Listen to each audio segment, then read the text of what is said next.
ஸ்ரீ அகஸ்தியர் ஒளி பாகம் 103. கார்த்திகை அமாவாசை.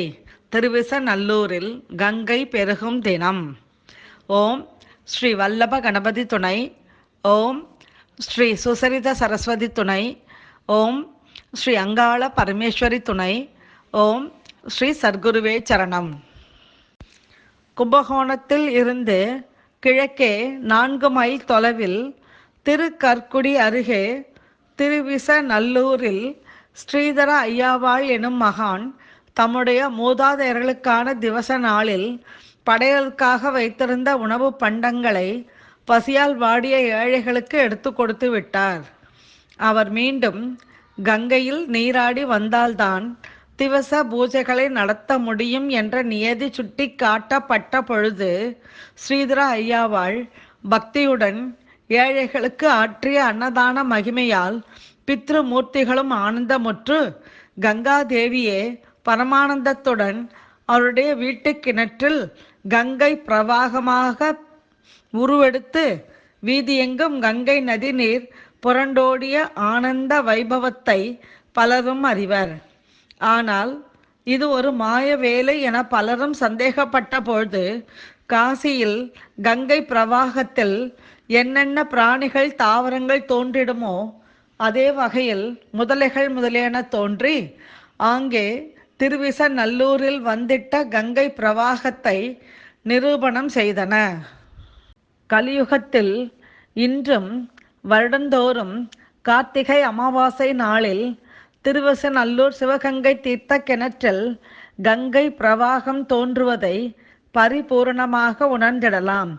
இன்று இந்நாளில் கிணற்று கங்கை தீர்த்தத்தை கொண்டு அளிக்கின்ற தர்ப்பணத்தை ஸ்வாகா ஸ்வதா பத்தினிகள் சமேத அக்னிமூர்த்தி வீற்றிருக்க அவரவருடைய வசு ருத்ர ஆதித்ய பித்ருமூர்த்திகளே நேரில் வந்து பெற்று செல்கின்ற கங்கா பிரவேச பிரம்மோற்சவமாக இன்றளவும் இத்தலத்தில் நடந்து வருகின்றது.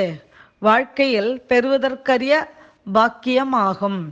கார்த்திகையில் அமாவாசை அன்று மட்டுமே இங்கு ஸ்ரீதர ஐயாவாள் இல்லத்தில் கங்கை பிரவாகம் ஏற்படுகின்றது என்று எண்ணாமல் நித்திய கங்கை வாசம் செய்யும் தீர்த்தஸ்தலமாக அவ்வப்போது இங்கு வந்து வழிபட்டிடுங்கள். உங்கள் குழந்தைகளையும் இங்கு அழைத்து செல்லுங்கள். இந்த கிணற்றில் ஏற்பட்ட கங்கை பொழிவு அருகில் உள்ள திருக்கற்குடி ஸ்ரீ அருமருந்து நாயகியின் திருப்பாதங்களை தழுவி நிரவி சென்றது. இன்றும் பாதாள கங்கையாய் பூமியடி கங்கை நீரோட்டம் பொழியும் புண்ணிய பூமியே திருவிசநல்லூர். சிறந்த சிவபக்தரான ஸ்ரீதர ஐயாவாளின் ஆசைகளை வேண்டி கார்த்திகை அமாவாசை நாள் முழுவதும் நெற்றி கை கால்களில் திருநீற்று பட்டையுடன் 18 இடங்களில் துலங்குதல் கங்காதேவியின் அருளையும் சந்ததிகளுக்கான ஆசீர்வாதமாகவும் பெற்றுத்தரும்.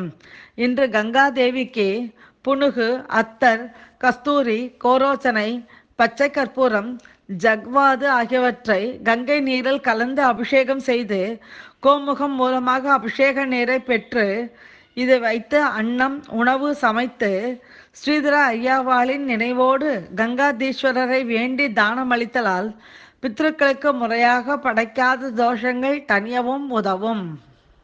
திருக்கணித பஞ்சாங்கப்படி நடப்பு சார்வரி வருடம் கார்த்திகை மாதம் 29ஆம் தேதி டிசம்பர் மாதம் 14ஆம் தேதி திங்கட்கிழமை அமாவாசை திதி நிலவுகிறது.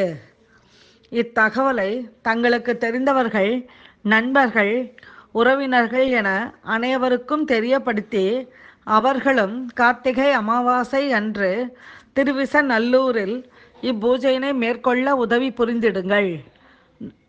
குரு மங்கள கந்தர்வா ஸ்ரீல ஸ்ரீ வேங்கடராம சுவாமிகள் அவர்கள் இத்தகைய அரிய ஆன்மீக தகவல்களை பல ஆண்டுகளாக அருளி வருகிறார்கள்.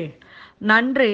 ஸ்ரீ அகஸ்திய விஜயம் எனும் புனித மாத இதழ் 2004ஆம் ஆண்டு டிசம்பர் மாதம். எதுவும் என்னுடையதல்ல, அனைத்தும் உன்னுடையதே. அருளாலா அருணாச்சலா. ஓம் ஸ்ரீ சர்க்குருவே சரணம்.